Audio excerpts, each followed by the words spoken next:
Experience the care of Narayana Health. Sa Sani dhani sani dhani sani dhani sa Sani dhani sani dhani sani dhani sa। Hello दोस्तों, welcome to Narayana health. हमारे इस initiative let's talk health में जिसे हम आपके 5 सवाल, common सवाल जो हेल्थ केयर के बारे में, हमारी और आपकी हेल्थ के बारे में पूछते हैं हमारे कुछ डॉक्टरों से। और जैसा कि हमने बताया, आज की एपिसोड नंबर 5, जिसमें हम सिरदर्द यानी हेडेक के बारे में बात करेंगे हमारे डॉक्टर से। और इसके लिए हमारे साथ जुड़े हैं आज डॉक्टर पृथ्वी गिरी, जो कंसल्टेंट न्यूरोलॉजिस्ट हैं Narayana multi speciality hospital Jaipur में, और ये हमारे साथ इस चर्चा में आज ज्वाइन होंगे। So doctor Giri, welcome to the show. बहुत बहुत धन्यवाद। और इसके पहले कि हम इस प्रोग्राम की शुरुआत करें, अपने बारे में छोटी सी इंट्रोडक्शन दीजिए। मैं doctor Giri, neurophysician, Narayana hospital Jaipur में 8-10 साल से यहीं हैं। हम न्यूरो की यदि बात करें तो यहाँ पे सबसे ज़्यादा जो ओपीडी जो होती है वो हेडेक और बैकएक की होती है। हेडेक इतना कॉमन है कि इसके लिए अभी हमने सुपर स्पेशलिटी के क्लिनिक चालू करना पड़ा। तो रियल में हेडेक एक मेजर इशू है, एक बर्डन इशू है। आज इसी के बारे में हम सबसे बात करेंगे और आगे बताएंगे कि हेडेक को कैसे इसको बचाया जा सकता है, कैसा इसका जो लाइफस्टाइल पे बर्डन है उसको अपन कम कर सकते हैं।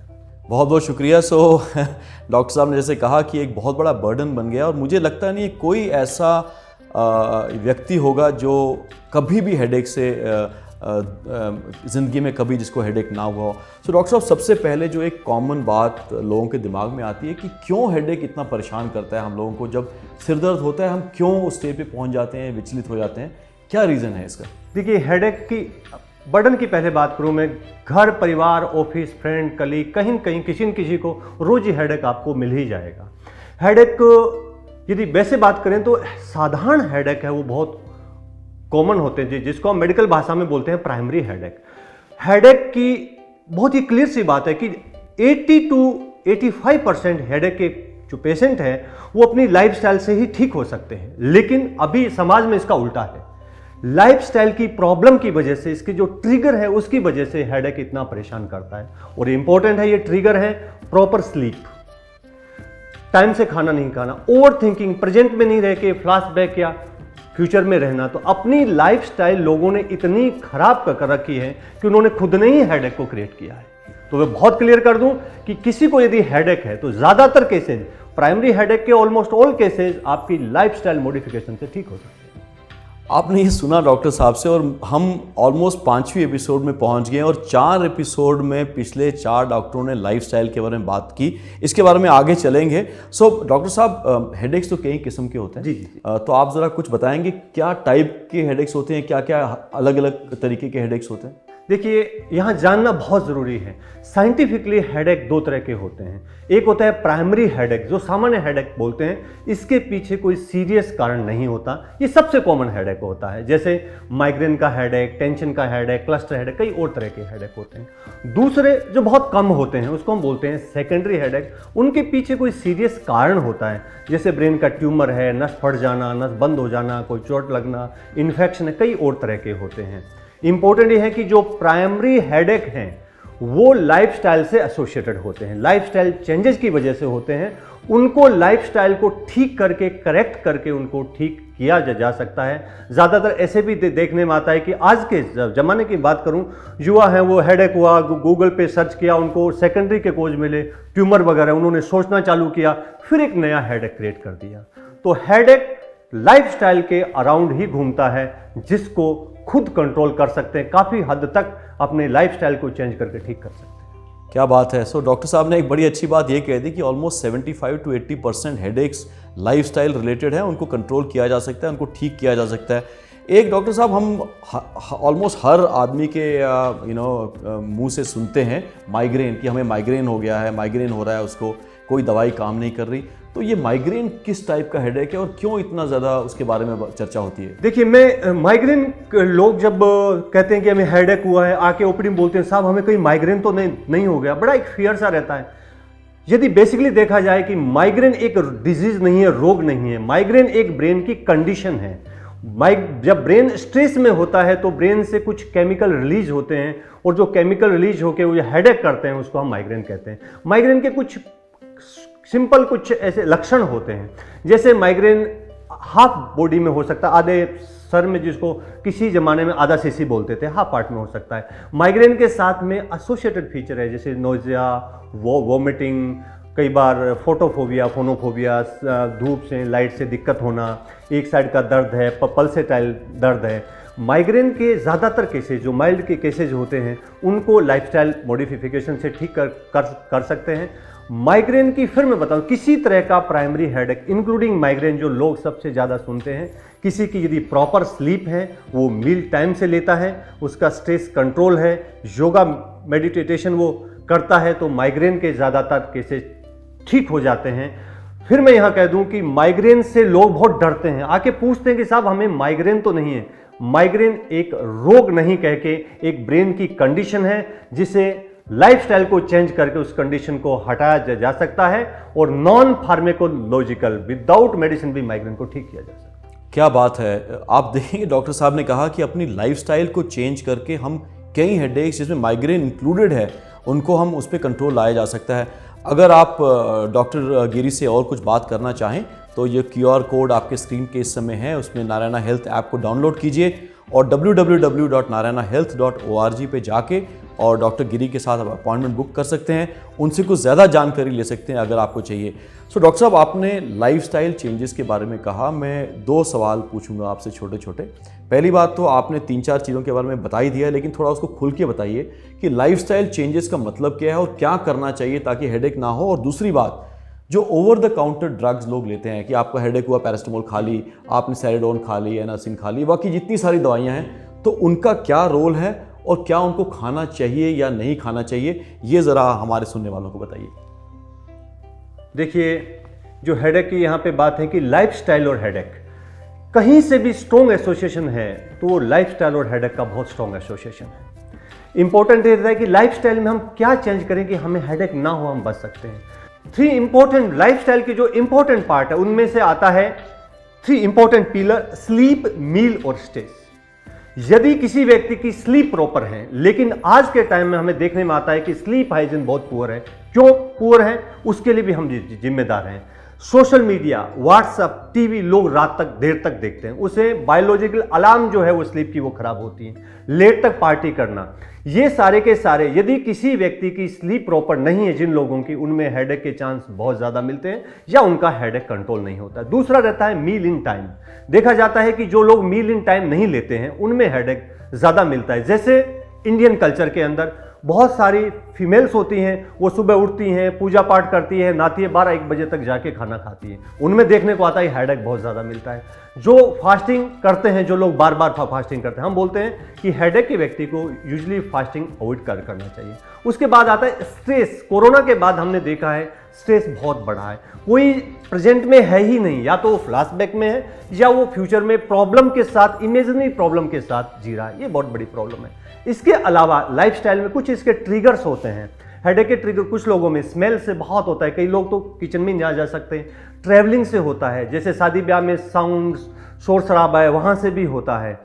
और ये सारी चीज़ें हैं, इनको बहुत हद तक, जिसमें फिर मैं कहूँगा, क्योंकि न्यूरोलॉजी में हम देखते हैं, जिनको हम कहते हैं कि आप स्लीप, मील और स्ट्रेस पे कंट्रोल करो, उनमें हेडेक बहुत हद तक ठीक हो जाता है। तो लाइफस्टाइल का इंपॉर्टेंट है। इवन दो लाइफस्टाइल का नहीं है, हेल्दी ब्रेन रखने के लिए ये चीज़ें बहुत ज़रूरी है। इसके साथ में regular exercise, plenty of water और आपका जो डाइटरी मैनेजमेंट भी हेडेक में बहुत काम आता है। और दवाइयों के बारे में बात कर रहे थे। दवाइयों की हम बात कर रहे हैं कि दवाई, हाँ, एक चीज़ और क्लियर कर दूं जो सर ने पूछा उससे पहले, कि माइग्रेन के लिए डॉक्टर की सलाह से कुछ मेडिसिन दी जाती हैं, उस मेडिसिन को लेने का टाइम बहुत इंपॉर्टेंट। सर मैं यहाँ क्लियर कर दूं, लोगों में मिथ्स है कि हमें दर्द हुआ है, हम मेडिसिन खाएं कि ना खाएं। एक ग्रुप ऐसा है, खाएं कि ना खाएं, फिर वो उसको डिले करते जाते हैं, फिर डिले करते जाते हैं। जबकि माइग्रेन और हेडेक में ऐसा मानना है कि जैसे ही दर्द होता है, एक ब्रेन सिग्नल देता है कि अब दर्द के केमिकल रिलीज होना चालू हो गए, आपने उस टाइम मेडिसिन दिया, वो लॉक हो जाता है, इसको हम बोलते हैं टाइम लॉक कर देते हैं। यदि आपने वो मेडिसिन टाइम नहीं ली तो वो 2 से 3 दिन आपको परेशान करती हैं, आपको मल्टीपल मेडिसिन खानी पड़ेगी, आपके वर्किंग डेज लॉस होंगे, स्कूल से ड्रॉप आउट होगा, बहुत सारी क्वालिटी में प्रॉब्लम होती है। तो पहले ये कि डॉक्टर की सलाह से, डॉक्टर ने आपको एसओएस बेस पे मेडिसिन बोला है तो उसको तुरंत लें, टाइमिंग का मिथ्स हटा दें कि लूप ना लो। दूसरा, आपने एक इंपॉर्टेंट बात कही कि कई लोग हेडेक होते ही काउंटर पे जाते हैं, फिर ले लेते हैं counter over the counter medicine. इस तरह की मेडिसिन लेना कई बार डेंजरस हो सकता है, आपके लीवर किडनी में भी प्रॉब्लम हो सकती है। कई बार ज़्यादा मेडिसिन दर्द की खाने से मेडिसिन ओवर यूज हेडेक हो जाता है, जो एक बहुत ही खतरनाक बीमारी है। उसके बाद उसकी मेडिसिन छूटना और हेडेक दोनों ही मुश्किल हो जाता है। तो कभी भी हेडेक हो तो सबसे पहले डॉक्टर से सलाह लें और जो डॉक्टर बताए उसका ध्यान रखें। लाइफस्टाइल में फिर मैं कर दूं, बार बार यही कह रहा हूं, क्योंकि हेडेक और लाइफस्टाइल का अपने आप में बहुत स्ट्रॉन्ग रिलेशन है। साथ में जो मेडिसिन लिखी है उसके लिए टाइम बर्बाद ना करें, वो मेडिसिन टाइम लॉक काम करती है, इसीलिए उसको सिग्नल के साथ लें। क्या बात है। सो डॉक्टर साहब ने बहुत क्लियर कर दिया 2-3 बातें। लाइफस्टाइल के बारे में ज़्यादातर डॉक्टरों ने कहा, डॉक्टर पृथ्वी गिरी ने भी वही रिपीट किया। डॉक्टर साहब ने ये भी कहा कि अगर आपको माइग्रेन है और डॉक्टर ने कोई ड्रग प्रिस्क्राइब की है तो उसको बिल्कुल टाइम पे लें, वो फिर टाइम लॉक हो जाता है और हेडेक आपको नहीं होता। और तीसरी इंपॉर्टेंट बात जो डॉक्टर साहब ने कही कि ओवर द काउंटर दवाइयाँ प्लीज़ ज़्यादा यूज़ मत करें या मत करें डॉक्टर की सलाह के बगैर, उनके कई और असर हो सकते हैं। डॉक्टर साहब, मैंने कहा था सबको कि हम 5 सवाल पूछेंगे कॉमन, सो हम आखिरी सवाल पे आते हैं। इसके 2 छोटे छोटे पहलू हैं जिसके बारे में आपसे पूछना चाहेंगे। एक तो ब्लड प्रेशर एंड हेडेक का कोरिलेशन, कि कई लोग कहते हैं कि बीपी बढ़ता भी है या कम भी होता है तब भी हेडेक हो सकता है, इसके बारे में कुछ बताइए। और हेल्थ चेकअप के बारे में हम बार बार नारायणा हेल्थ में बात करते हैं, तो क्या कुछ ऐसे हेल्थ चेकअप्स हैं जो अगर कोई हेडेक होने वाला है किसी को या आगे जाके कुछ ऐसी चीज़ों की वजह से हेडेक, उसको अर्लियर हम डिटेक्ट कर सकते हैं और उनके रोक लगाने में काम कर सकते हैं? इन दोनों चीज़ों के बारे में बताइए प्लीज़। देखिए, वैसे हेडेक एक क्लिनिकल डायग्नोसिस है। ज़्यादातर केसेस में डॉक्टर मरीज से उसकी हिस्ट्री पूछ के एग्जाम करके मालूम कर लेता है कि इसको किस तरह का दर्द है और उसके दर्द के लिए क्या करना है। लेकिन फिर भी कुछ चीज़ें इंपॉर्टेंट है, जैसे ब्लड प्रेशर और हेडेक का आपस में बहुत स्ट्रॉन्ग एसोसिएशन है। ब्लड प्रेशर हाई होने से भी हेडेक हो जाता है और कई बार हेडेक की वजह से भी बीपी हाई हो जाता है। इंपॉर्टेंट है कि हेल्थ चेकअप में बीपी शुगर का जो रेगुलर चेकअप करें और डॉक्टर से भी सलाह लें। यहाँ एक और इंपॉर्टेंट सर मैं चीज़ क्लियर कर दूं कि मैंने पहले कहा कि सिंपल साधारण headache, migraine, tension type headache ये कॉमन होते हैं, लेकिन इसके अलावा भी कई ऐसे हेडेक हैं जो सीरियस हो सकते हैं। उसको मेडिकल भाषा में रेड फ्लैग ऑफ हेडेक कहते हैं कि यदि ये है तो आपको डॉक्टर से जाके तुरंत चेकअप उसका कराना है। वो रेड फ्लैग बहुत कॉमन होते हैं। यदि किसी को जिंदगी में पहली बार सबसे तेज सरदर्द है, सरदर्द के साथ में यदि मरीज बेहोश हो गया है, उसको उसके साथ फीवर है, उसको देखने में दिक्कत है, जुबान में दिक्कत है, हाथ पैर में दिक्कत है, ट्रोमा के बाद यदि हेडेक है, इन हेडेक को सुबह उठते उठते ही हेडेक है, इन हेडेक को हम कहते हैं कि ये ग्रुप सीरियस हो सकता है। ये रेड फ्लैग में ऐसे किसी कंडीशन है तो उनको तुरंत अपना हेल्थ चेकअप और डॉक्टर को दिखाना जरूरी है। एक चीज और इंपॉर्टेंट है, कई बार क्या होता है कि हेडेक हुआ, किसी को सालों से हेडेक है और फिर वो आता है एकदम से कि साहब हमें कहीं ट्यूमर तो नहीं, ऐसा तो नहीं हो गया, क्योंकि वो आसपास वो सुनता है कि कहीं किसी को ट्यूमर था, मुझे भी नहीं है, और आके कहता है साहब हमारी सीटी करा दो, एमआरआई करा दो, ऐसा है। हाँ, गूगल पे जो लोग देखते हैं उनके साथ ये ज़्यादा प्रॉब्लम है। देखिएगा, हेडेक में डॉक्टर को किसी भी जांच के लिए एडवाइस इंसिस्ट नहीं करना चाहिए, क्योंकि सारी जांचें कई बार बेनिफिट नहीं होके, प्रॉब्लम भी हर जांच की अपनी लिमिटेशन होती है। डॉक्टर को आप जब भी जाते हो अपने हेडेक के बारे में पूरी बात बताइए। साहब हमें कब से हेडेक है, महीने में कितनी बार होता है, कितना तेज होता है, मेडिसिन से ठीक होता है कि नहीं होता, हमारा स्ट्रेस कितना है, खाने से क्या रिलेशन है, कोई अदर ट्रिगर है कि नहीं, ये चीजें जरूर बताएं। रेड फ्लैग हो तो ध्यान दें, लेकिन फिर भी बीपी और इसका बहुत बड़ा हेडेक है, कई बार ब्रेन हेमरेज होते हैं, कई बार सेंटिनल ब्लीड होते हैं। इस तरह के यदि किसी को बार बार हेडेक हो रहा है जो अलार्मिंग है, मेडिसिन से कंट्रोल नहीं हो रहा है, तो अपना रूटीन हेल्थ चेकअप जरूर कराएं और डॉक्टर से एक बार सलाह जरूर लें।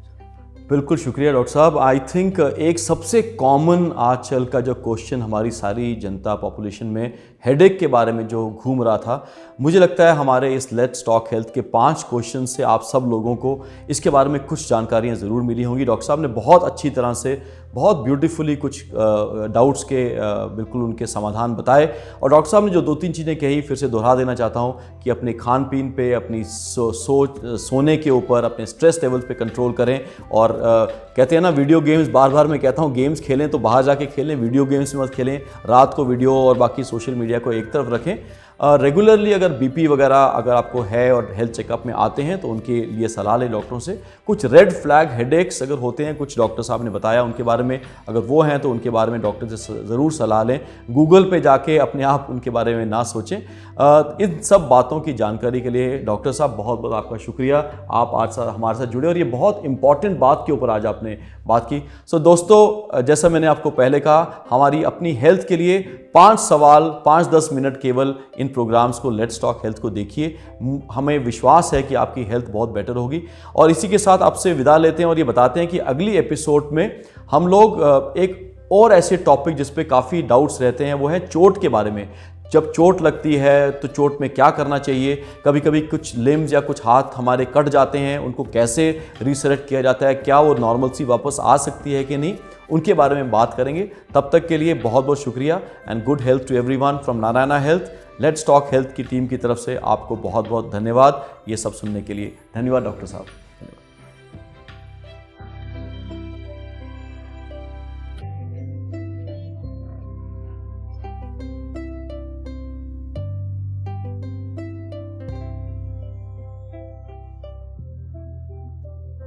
Experience the care of Narayana Health.